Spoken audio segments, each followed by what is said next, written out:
Shalom saudaraku yang kekasih di dalam Tuhan kita Yesus Kristus.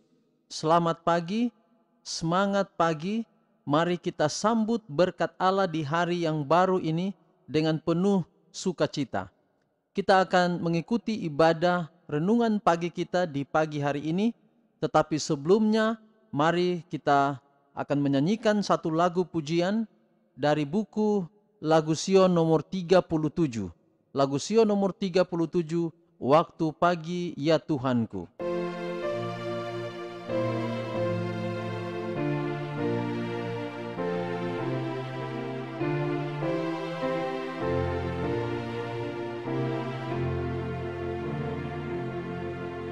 Waktu pagi ya Tuhanku, dengarlah suaraku menyampaikan doa teduh dan pandang wajahmu. Kehadiratmu ya Allah, Yesus Kristus telah naik menghadapkan permohonan segala orang baik. Pimpin aku ya Roh Allah dalam kebenaran, luruskan dan nyatakanlah segala kewajiban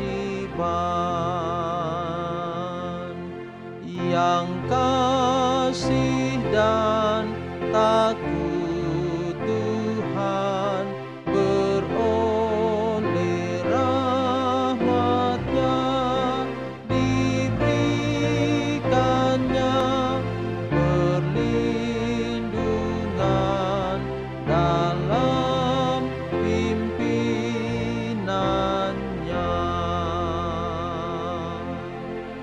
Mari kita berdoa.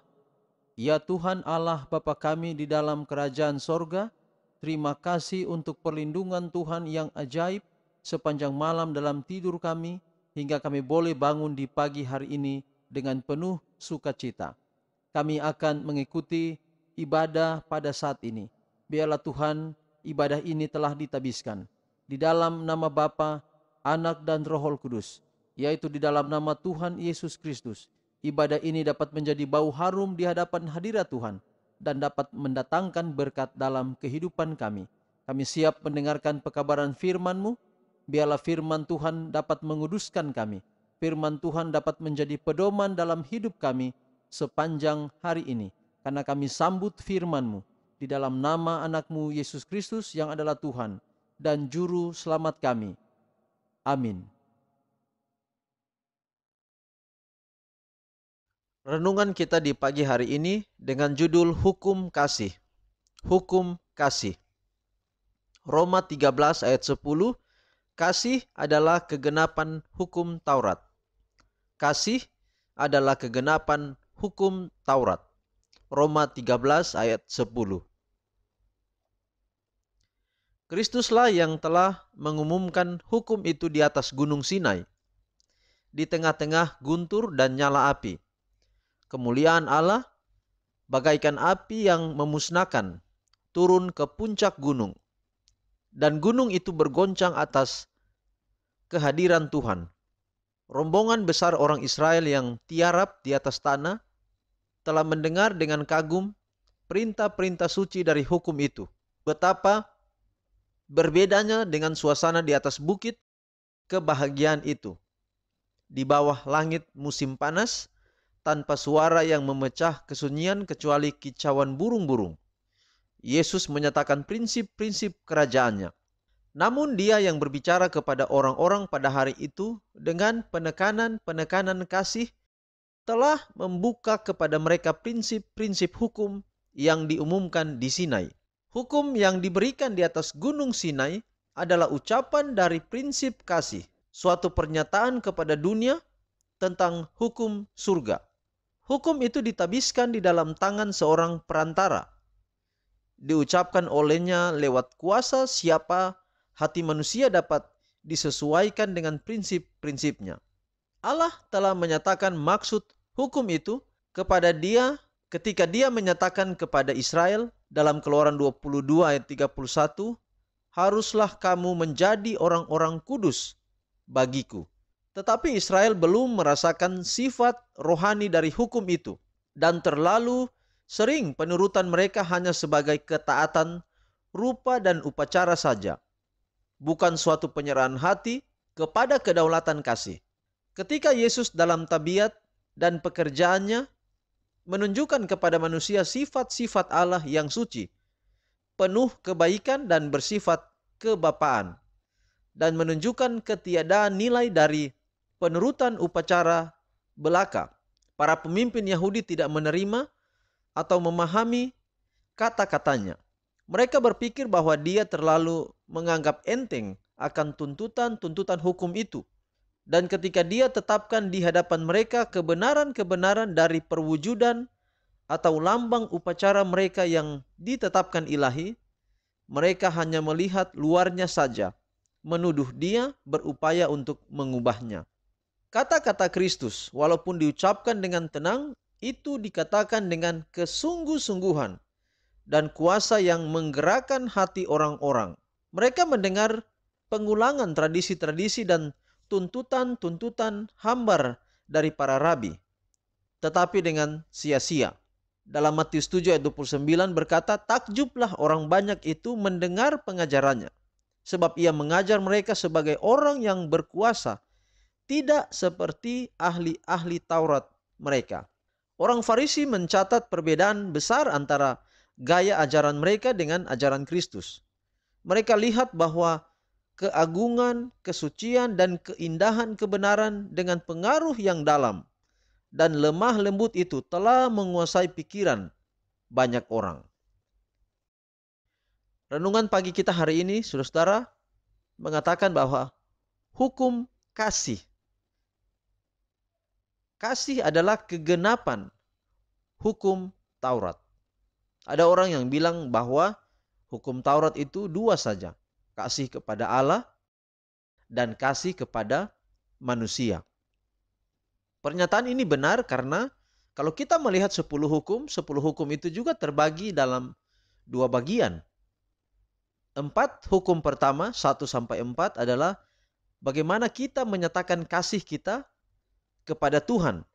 Dan kemudian 6 hukum kedua atau hukum kelima hingga hukum ke-10 adalah bagian di mana kita menyatakan kasih kita kepada manusia. 4 hukum pertama menyatakan kasih kita kepada Allah. Jika kita mengasihi Allah, maka kita tidak akan ada Allah lain. Itu hukum pertama. Jika kita mengasihi Allah, kita tidak membuat patung. Jika kita kasih kepada Allah, kita tidak sujud menyembahnya. Itu pada hukum kedua. Lalu kemudian, kalau kita kasih kepada Allah, kita tidak menyebut nama Tuhan dengan sia-sia, dengan sembarangan.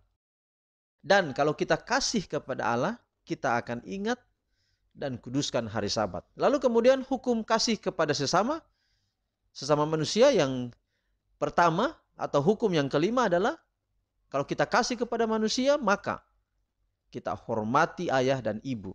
Kita tidak membunuh, kita tidak berzinah, kita tidak mencuri, tidak mengucapkan saksi dusta, dan tidak mengingini. Dan jika disatukan, maka semuanya adalah tentang kasih. Hukum itu tentang kasih. Bicara tentang kasih. Dan kita sudah pelajari di beberapa hari yang lalu bahwa kita menurut hukum tidak boleh terpaksa, tetapi harus didasari dasarnya adalah atas kasih, atas cinta. Cinta kita kepada Tuhan oleh karena cinta Tuhan kepada kita telah terlebih dahulu. Berapa banyak di antara kita yang pada saat ini menyadari bahwa hukum Tuhan itu adalah hukum yang penuh kasih. Mari kita mengasihi Tuhan, mari kita mengasihi sesama kita dengan dasar bahwa Allah mengasihi kita dan kita juga berjanji, berkomitmen untuk mengasihi Tuhan. Inilah menjadi doa kita dan harapan kita pada saat ini. Mari kita berdoa. Bapa di surga, terima kasih untuk kebaikan Tuhan dalam kehidupan kami. Terima kasih untuk pelajaran yang indah pada pagi hari ini.